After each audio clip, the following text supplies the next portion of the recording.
Eu sou o Carlos Kleina. Eu nasci em Curitiba em 58, dia 8 de abril, no Hospital São Lucas. Sou filho de Irineu e Diva Kleina, já falecidos. Meus avós paternos, Eduardo e Cecília Kleina. E meus avós maternos, Luiz Kaminski e Ida Maria Kaminski. Em 1981 eu casei com uma moça que hoje não faz parte mais da minha vida, mas que deu um fruto muito legal, a minha filha, a Paula. A Paula é nascida no dia 31 de março de 1983, já me deu 2 meninos, 2 netos. Um se chama Otto Vinícius e o outro chama-se Ricardo. Bem, eu, quando jovem, bem pequeno, né, eu estudei no Colégio Conselheiro Zacarias. Eu morava na casa dos meus avós maternos e, em função do trabalho deles, então eu morava com os meus avós e estudava no Colégio Conselheiro Zacarias, ali na Itupava. E meu avô me pegava na aula no final da tarde e me levava para assistir o treino do Coritiba. Talvez foi ali que eu comecei a gostar um pouco do futebol, já naquela época. Depois fui crescendo, voltei para a casa dos meus pais e estudei no Colégio Guadalupe, no centro de Curitiba. Passei também pelo Colégio Estadual do Paraná e pelo Colégio Rio Branco, no bairro do Batel. Quando a necessidade aconteceu de que precisávamos ajudar em casa, eu acabei parando com os meus estudos e fui trabalhar. E onde é que eu fui trabalhar? Eu fui trabalhar numa emissora de rádio, porque eu gostava de rádio. Eu já, quando jovem, acompanhava o meu pai em casa, ouvindo o rádio, um rádio antigo que nós tínhamos em casa, e ele acompanhava as emissoras não só de Curitiba, mas também de outros estados, através das ondas curtas. E eu acabei colaborando com programas de rádio em Curitiba e fiz amizade com algumas pessoas, como José Luiz Clos, como Marcelo Martins, e ali tudo começou. Eles trabalhavam na Rádio Clube Paranaense e eu participava como ouvinte, colaborando com a programação que eles apresentavam, principalmente com o Marcelo. Ele tinha um programa de perguntas e respostas, como, por exemplo, o que é que cai de pé e corre deitado? A chuva, é claro. E se o ouvinte não respondesse a pergunta corretamente, e quem participasse, claro, eu ganhava um prêmio, eu ganhava um LP, um compacto que as gravadoras na época davam para que as emissoras distribuíssem aos seus ouvintes como prêmios. Bom, o Marcelo Martins acabou deixando a Rádio Clube e foi para a Rádio Cruzeiro do Sul. Na Rádio Cruzeiro do Sul, eu participava também, colaborando nesse sentido com o programa dele. E de repente, chego na rádio, uma segunda-feira, que eu não ia todos os dias, chego naquela segunda-feira e o diretor, Luiz Ernesto Pereira, me disse que o Marcelo estava com problemas familiares e não estava na emissora. E perguntou se eu poderia entrar no estúdio e apresentar as músicas e dar a hora certa e a temperatura em Curitiba. Pois olha, tremi na base, mas fui. Isso é 1974, finalzinho de 74 para 75. Foi ali que tudo começou. O Marcelo ficou um mês fora e eu, durante um mês, durante 30 dias, apresentei o programa dele, entre aspas, porque eu só anunciava as músicas e dava a hora certa. Naquela época, a Cruzeiro do Sul parecia a Rádio Atalaia, de bons tempos também. Quando o diretor, Luiz Ernesto, me pagou, no final dos 30 dias, fez uma oferta, fez um pedido, me deu uma oportunidade de continuar trabalhando. Mas o que eles estavam me propondo financeiramente não compensava, porque eu estudava na época também. E me dedicar diariamente, das 14 às 19 horas, ia ficar meio complicado para mim. Acabei não aceitando, saí dali um pouco frustrado. A emissora que antes estava no Acácia, na Praça Zacarias, depois passou a ser operada no edifício Asa, na Praça Osório. Eu saio da emissora E ali na Boca Maldita encontro com o Gilberto Fontoura. E já o conhecia e perguntei se ele não teria uma vaga na Rádio Independência. Ele disse, não tenho, mas o que você pretende? Eu disse, eu gostaria de fazer futebol. Não, mas a Independência não faz futebol. Tá bom. Saio dali e volto para a Rádio Clube, onde eu tinha conhecido o Marcelo e onde eu tinha outros amigos, como José Luiz Close, que fazia o programa Você Sabia, ao meio-dia, o Paulo Alberti, que era o diretor da rádio. Cheguei lá na emissora, até perguntaram, você sumiu, desapareceu 30 dias. Contei a minha história que eu estava na Cruzeiro do Sul, substituindo o Marcelo Martins. E o Paulo Alberti me diz assim, olha, quer trabalhar com a gente? Eu disse, opa, qual é a oferta aqui? Não, o Fuad Kalil, que é o diretor de esportes da rádio, está precisando de rádio escuta. Alguém para ficar com um radinho, um fone no ouvido, para acompanhar jogos de fora do estado do Paraná através das ondas curtas. Isto às quartas e aos finais de semana. Eu disse, e aí, como é que a gente faz? Me interessou. Vamos falar com o Fuad. Conversei com o Fuad Kalil. A proposta foi bem interessante porque ele me ofereceu mais do que a Rádio Cruzeiro do Sul e eu ia trabalhar só quarta, sábado e domingo, fazendo escuta, fazendo uma coisa que eu gostava, que era acompanhar o futebol. O tempo foi passando, eu comecei no meu primeiro dia de trabalho na Clube como rádio escuta com o plantão Eduval do Brasil, isso num sábado, no domingo foi o Oldemar Kramer, aí toda a galera reunida no estúdio, nós éramos em 12 piás, eu era jovem naquela época, acompanhando emissoras de fora, porque nós não tínhamos internet naquela época, nós não tínhamos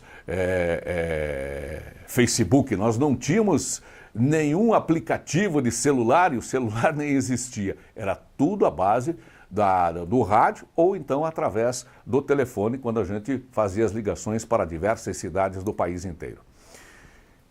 De repente, eu fui me envolvendo mais com os companheiros e a equipe tinha 2 programas diários de esportes, às 18 o Show de Bola e às 23 horas a Turma do Bate-Papo. Este programa, a Turma do Bate-Papo, era gravado assim que entrava a Voz do Brasil às 19 horas. O pessoal saía do estúdio às 19 horas, onde eles apresentaram o Show de Bola, passavam para o outro estúdio para gravar a Turma do Bate-Papo. Mudava só o âncora, né? Saía um, entrava outro. E aí eu disse assim, mas nós podemos aproveitar na quarta e na quinta-feira para dar os resultados. Vamos atualizar este programa, vamos dar os resultados dos jogos às quartas e às quintas-feiras. Fuad, você poderia me dar um cachê a mais e eu faço esse negócio aqui, vocês me deem um espaço e eu dou os resultados. O Rosildo Portela, já de saudosa memória, apresentava esse programa, a Turma do Bate-Papo. E me deixava em janela, 5, 10 minutos. E uma vez ele me deixou meia hora. Era uma quarta-feira que tinha muitos jogos e eu consegui segurar aquela meia hora. O Fuad ouviu e disse, olha, está na hora de você começar a fazer o plantão esportivo. Vou pedir para que o Kramer e o Eduval do Brasil deem uma força para você. Pouquinho mais à frente, aconteceu um fato inusitado. O Eduval do Brasil era padrinho de casamento num sábado e o Oldemar Kramer estava sem voz, estava muito gripado. E eu estreiei numa partida de futebol que envolveu o jogo do Atlético Paranaense, se não me falha a memória, e foi ali que eu dei meus primeiros passos como plantão esportivo e fiquei 35 a quase 36 anos trabalhando no esporte, dentro da Rádio Clube Paranaense. Depois eu tive uma outra passagem na Rádio CBN, aqui na capital paranaense. Dentro da Clube, fui funcionário, fui terceirizado, apresentei programas de entretenimento, apresentei os programas esportivos, fui locutor noticiarista, nós tínhamos jornais no período da manhã, das 7 às 8, depois boletins de hora em hora. Depois a Clube teve o Clube Sat B2, que eram boletins que eram transmitidos via satélite para as emissoras católicas que faziam parte da rede em todo o interior do estado. E lá eu fiquei 35 anos, de 76 a 2006, quando eu saí e fui trabalhar na Rádio CBN. Só que nesse período de Rádio Clube, a televisão entrou também na minha vida. O Edson Luiz trabalhava conosco no departamento de esportes e ele tinha um programa na TV Paraná, que hoje é a CNT. Esse programa de esportes era apresentado de segunda a sábado, logo após o programa policial do Algaci Túlio. E o Edson Luiz tinha recém comprado uma casa no litoral paranaense. Já era quase verão, era final de outubro, e a esposa do Edson queria descer para o litoral, queria curtir a casa nova.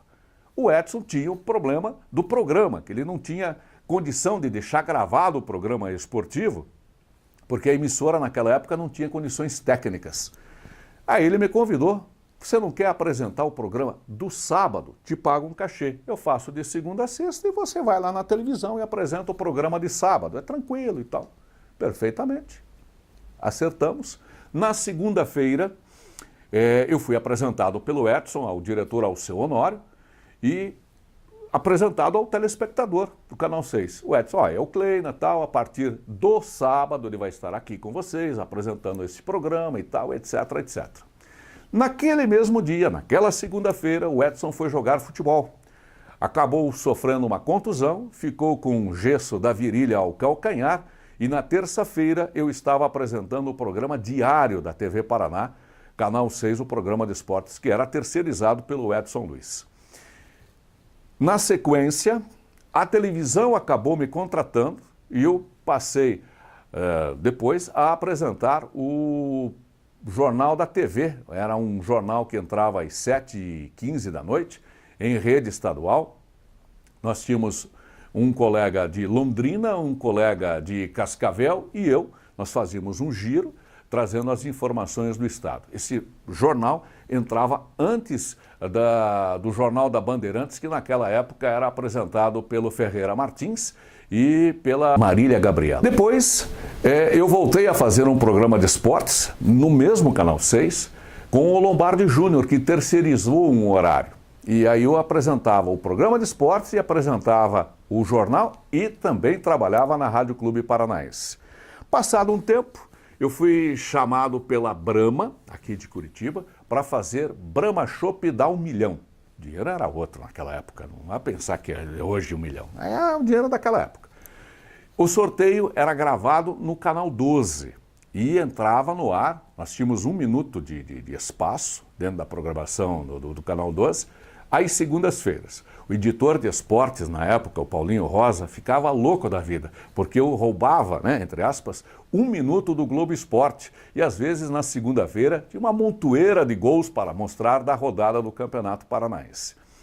O pessoal do Canal 12 começou a me olhar com um pouco mais de carinho e de repente eu estava sendo contratado. Isso já é final de 85 para 86, quando eu entrei na Rede Paranaense de Comunicação, na época a Sociedade Emissora Paranaense. Eu fui convidado por João José de Arruda Neto e também pelo Alceu Honório, que já estava no Canal 12, já havia deixado o Canal 6, os dois de saudosa memória, para apresentar o jornal. Fui fazer um teste para apresentar o Terceira Edição, que era um jornal que entrava depois do Jornal da Globo, isso meia-noite, 1h da madrugada. Fiz o teste, o Jota acabou gostando, me deu várias orientações, vamos dizer, me lapidou para que eu apresentasse o telejornal na casa. Eu, na verdade, não comecei no Terceira Edição. Eu acabei começando numa segunda-feira, no Segunda Edição, porque o titular, o Carlos Marassi, com o Mário Bittencourt, não pôde comparecer e eu fiz dupla com o Mário. É claro que depois eu passei a fazer o Terceira Edição, mas aí eu fazia com a Tônia Maria, depois eu fiz com a Lina Menezes, e muitas vezes fiz com o Gilberto Fontoura, outras vezes fiz sozinho.